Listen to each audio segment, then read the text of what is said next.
I'm Felicia Shakiba, and this is CPO Playbook, where we solve a business challenge in every episode.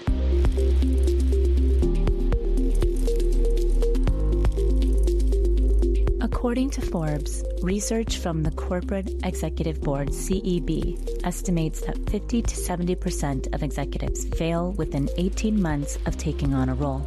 Executives often face immense pressure to deliver immediate results and meet high expectations set by stakeholders and boards of directors. This pressure can lead to hasty decision-making and an inability to effectively navigate complex organizational dynamics. Additionally, inadequate onboarding processes and lack of alignment between the executive's skill set and the demands of the role can contribute to early failures. Consequently, without proper support, executives may struggle to adapt and deliver sustainable value, ultimately leading to premature exits or performance shortcomings within the critical 18-month timeframe. Our guest today is Tony Bush, Head of Executive Search at Snap. Tony, welcome to the show. Thank you. Glad to be here. We're excited to have you. I can't wait for this conversation. Yeah, me too. I was thinking about it this week and really kind of geek out here on assessment for executives. My first question is, what distinguishes executive recruiting from general recruiting, and what does that entail? It's a really good question, because if I think about recruiting as a craft, there's more similarities in both than there maybe are differences. Recruiting is about finding great talent, attracting them, getting them excited about your opportunity, and then making that match and creating great experiences.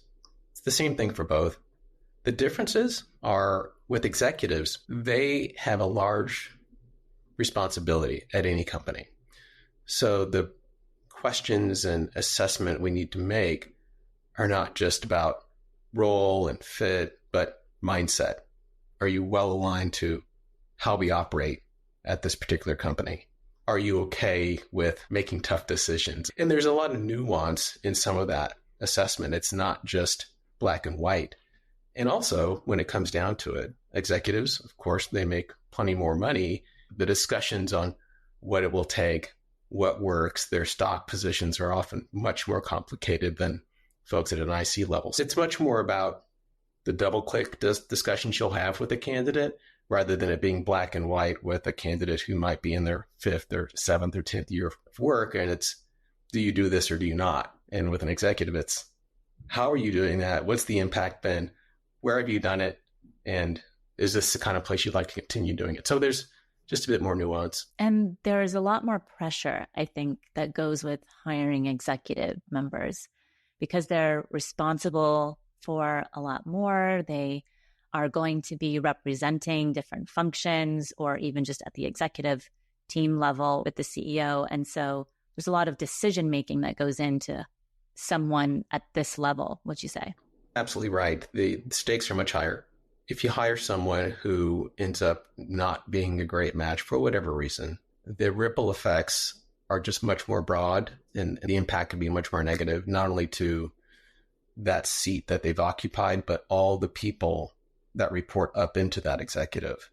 If you just think back of when you're an individual contributor at a company and you hear about a new leader coming in, you're typically excited and sometimes maybe a little anxious. Hey, how are they going to operate? What are they going to do with us? And is it going to work? And then if all of a sudden none of that works well, all those folks who had those expectations and hopes, that all has to change and shift. So mindset of all the downstream folks in the organization, it gets impacted, and it can impact work. It can impact production.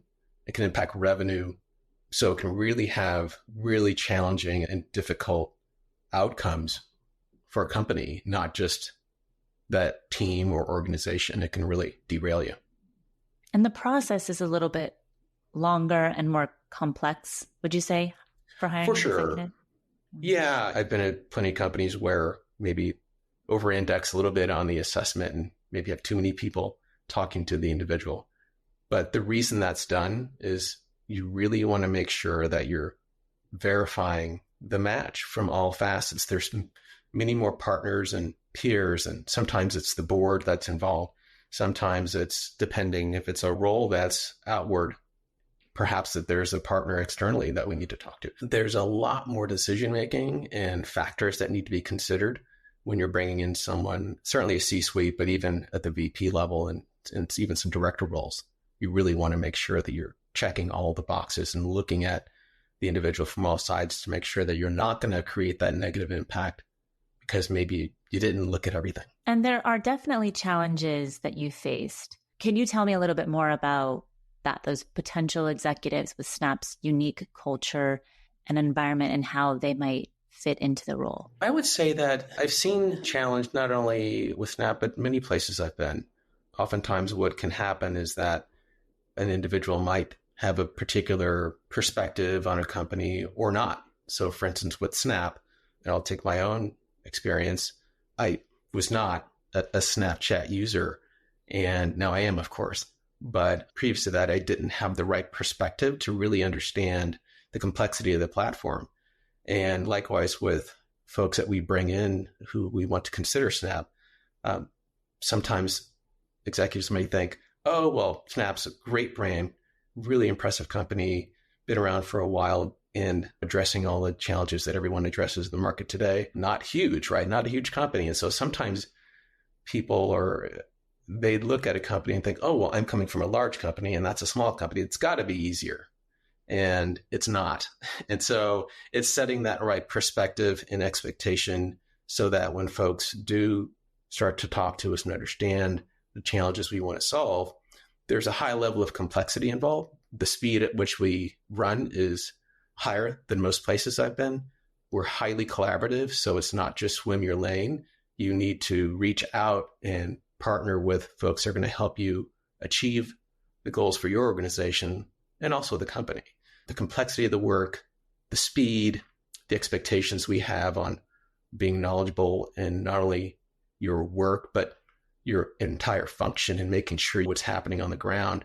That isn't always the case at every company. And I think we're different in that way where we do expect people to not only be excellent executive level, pushing strategy across the company, but really understanding how to operate in a speed and complex environment. How did you determine which behaviors and traits are the most important to possess for an executive to be successful at Snap? What we learned is that, as I mentioned in the last question, our environment is one where we expect people to not only be excellent at the company level and driving strategy, but also understand the ground level detail of the organization you're leading. And so in order to really make sure that we're assessing the right way, we first wanted to take a look and speak with some of our most successful executives at Snap and get a sense for how they operate and what it is they do that works so well. And what we found is that some of our best performing execs, they actually enjoy and seek out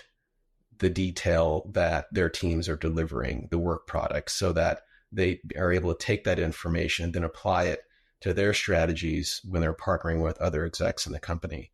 What we did is we modeled that behavior and then kind of applied that to how we're assessing any other executive that we're hiring for the company. I think in the past, there have been spots in where we've assessed for that, but not in a consistent way across Snap. And so we want to achieve that same success with every executive we hire. So what we are doing is taking that model and applying it to everyone we want to hire as a leader here. Could you provide an example? Because I think that if you zoom out, you think about maybe like a head of engineering who can drill down into code and maybe pop back up into strategy and do this kind of yo-yo effect going up and down. But I guess one question I have is like, how might an executive balance those skills without becoming a micromanager? And what does that model look like, if that makes sense? And how do you assess for that in the recruitment process? Yeah, that's a really good question because you're right. One thing you don't want to do is get to a place where your leaders or the people in the organization don't feel the autonomy to perform their roles, because we have a very high bar for talent and we hire the best people possible. And then if you get them here and then all of a sudden you're holding their hand the whole way, they're going to wonder why are they there. What that would look like, for instance, in engineering, for example, our leaders will go and attend a code review and really understand the problem that's being solved with the actual coding, and then be able to help those leaders or even the engineers doing the work think about trade-offs they can make to perhaps move the process a little bit faster or more efficiently, and also provide information or insight from other functions or groups that the executives may be partnered with, and maybe bring new information to the table that will help them maybe leapfrog where they were moving in the original direction. So it's about not getting in the way. It's not about doing their work for them. It's about understanding the problems that they're trying to solve, providing additional information where it can be helpful to advance the work. And then by that interaction, the leader knows really what's happening at the ground level. And then when they are ready to think about strategy shift, pivot and product direction, whatever it might be, they have that ground level information that will be really informative and much more helpful rather than just sort of looking at surface level reporting or hearing it second or third hand. They're fully knowledgeable of what they're trying to solve. And the way that we assess for that is there are a couple of things that we look at when we think about traits and behaviors. One of them is building high performing teams. So we want to make sure that the people we hire, they can go do the work. But this T-shaped leadership is what I've been referring to as going deep and going across, making sure that people really who are executives coming in, that they've practiced that and they enjoy it, and they don't kind of want to just be, I would call, sort of sitting back and pointing from the sidelines. If they enjoy understanding that detail and then applying it to the overall strategy, that's what we want. And we do assess for that. And so it's important to have that desire to get into the deep. When you think about a T, just the letter T, right? There's the vertical axis and horizontal. And the vertical has to do with being in tune with what is happening in your department. I've seen examples of maybe execs who kind of float at the top of the work, and think of like floating on top of an ocean and there's a ton of stuff below it. You can see the waves, but you really don't know what's happening below. When that happens, you really are uninformed and can sometimes guide your organization in a direction that can be super negative.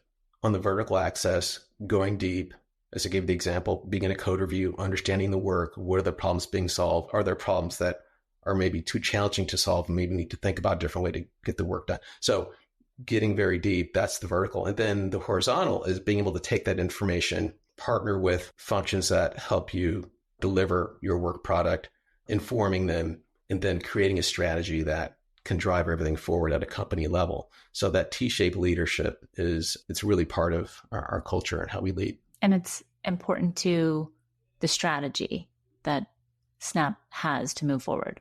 Absolutely. And one of the reasons it's so important is we're an innovative culture, right? We're always looking for the best way to solve a problem and move quickly. We have a bias for action. There are some companies I've been part of where you have meetings to plan meetings that you're going to have to solve a problem.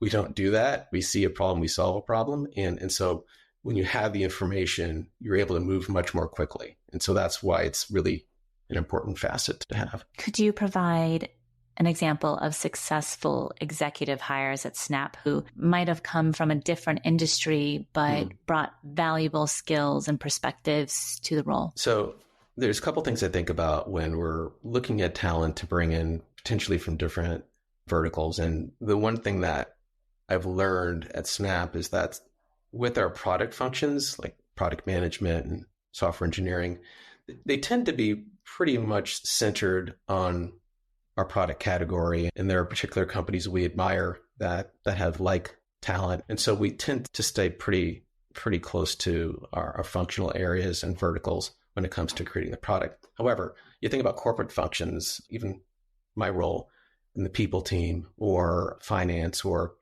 any other thing that might be not associated with creating the product. There are plenty of different verticals where the talent is great. So for instance, think about consulting. Bain, McKinsey, people who come from those scenarios, they are seeing all kinds of different problems all the time that they're solving in different ways. And that kind of experience is super valuable and can be applied and work really well at Snap. So that's, I think, one example that I'd point to that we would definitely be excited about.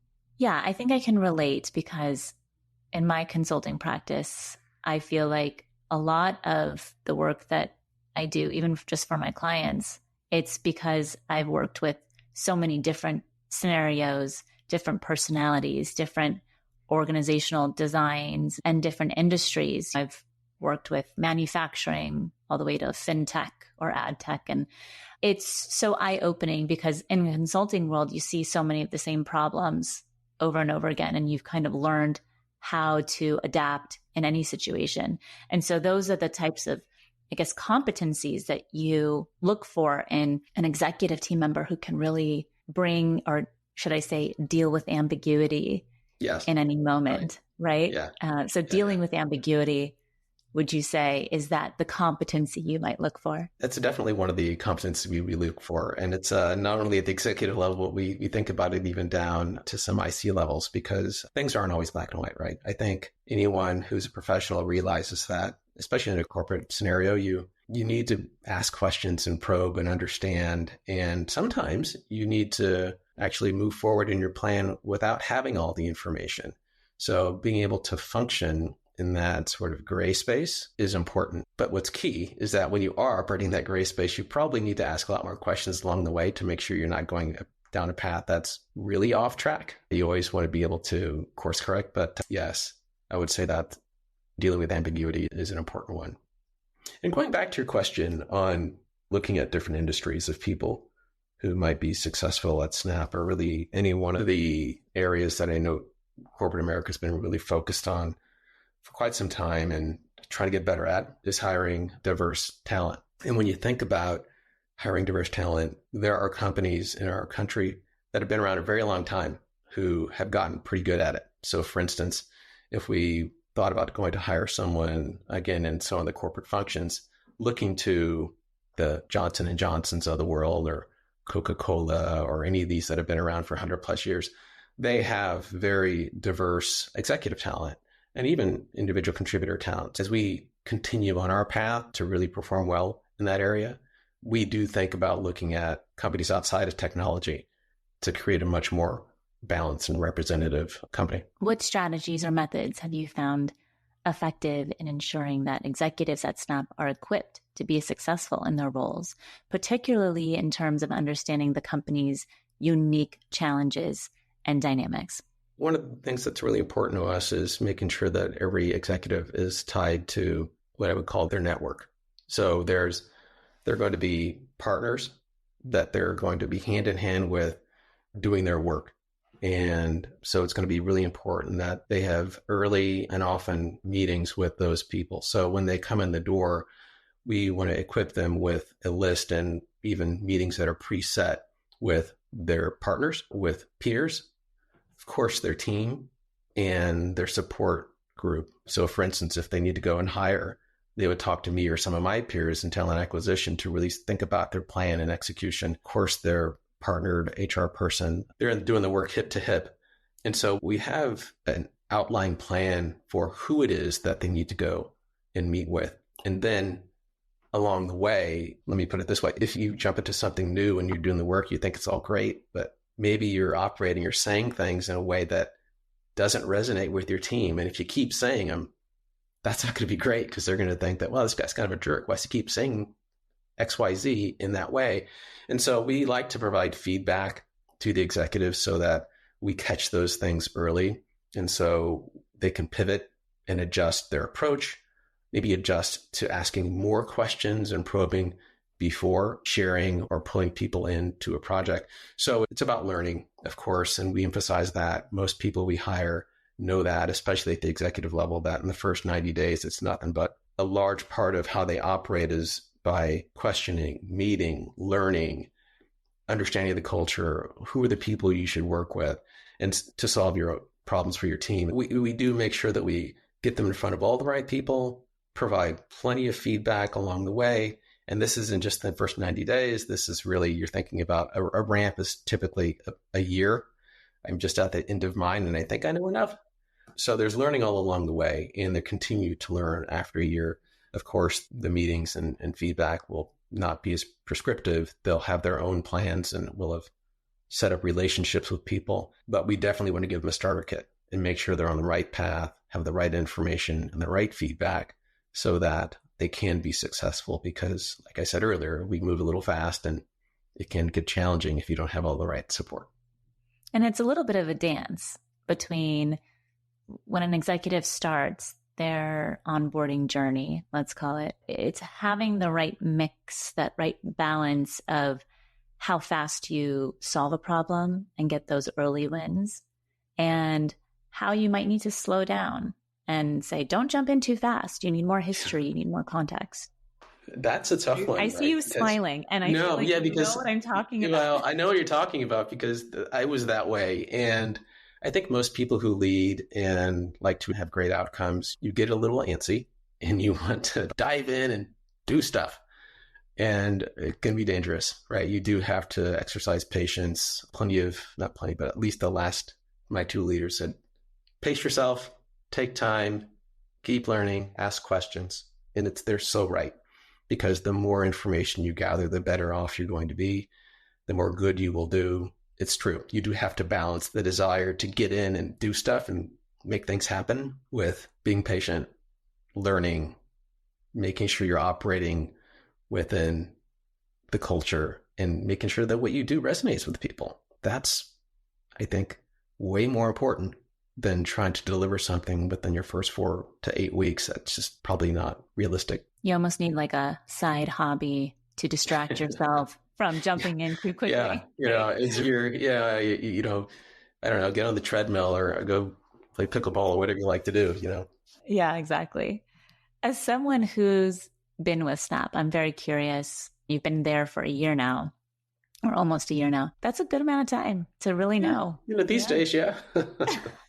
Your onboarding process is over now that you've been there for a year, right? For real, yeah. But what aspects of the company's culture and leadership do you find most inspiring? I've had the opportunity to work at really some great companies in Silicon Valley and all super successful and great brands. The one thing that attracted me to Snap that I thought was very different than most is how the people here at Snap actually live our values. I know that may sound sort of hokey, because I think a lot of companies tend to say, hey, here are values, and you put them on a poster and they're in the main meeting area and people go, okay, yeah, great. But, deliver me that thing like now, right?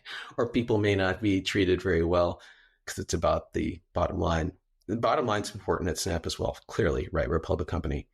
But our values of being smart, kind, and creative really do resonate in how we operate. It starts at the top. Evan lives these traits or lives these values. Being kind is not just about being nice to people, and we should be nice to people, of course, but it's also about being direct and being transparent so that you can arrive at the right outcomes with the person you're working with, providing as much information as you possibly can, whether it be good or bad. So it's important in how we work. And of course, we're innovative, so creative aligns with that perfectly. And it's comforting and it makes you feel good and it makes you feel like you can be your authentic self in delivering the work. And I think that's super important for any company, because if you have people that are really great and they feel a bit encumbered, you're not going to get your best or the best out of them. I would say that the way that we really exercise and live our values, that's the thing that attracted me and that I find really unique and really great about Snap.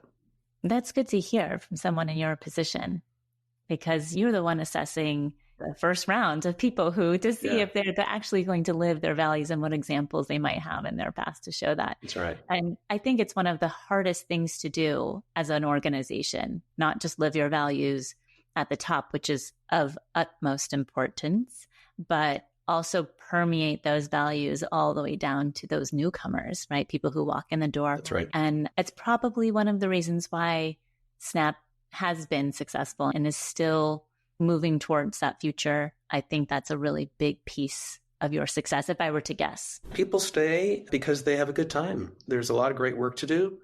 What's the saying? People, I think they join a company typically for, it's opportunity or what they might be able to gain, but they stay because of their leader. That's true, at least for me. And I think most people at Snap whose leaders really live our values, it makes you feel like you're seen. And so that's important for people. Amazing. Awesome. Thank you so much, Tony. This has been so great and so insightful. And I hope so many people learn from everything that you've shared today. on how to find their executive team members. So thank you so much. Thank you. It was a lot of fun. I really appreciate you inviting me. I've become a fan of podcasts, and I've become a fan of your podcast. So I'll be listening to all your future guests. That's Tony Bush, head of executive search at Snap. If today's episode captured your interest, please consider sharing it with a friend or visit cpoplaybook.com to read the episode or learn more about leadership and talent management. We greatly appreciate your rating, review, and support as a subscriber. I'm Felicia Shakiba. See you next Wednesday, and thanks for listening.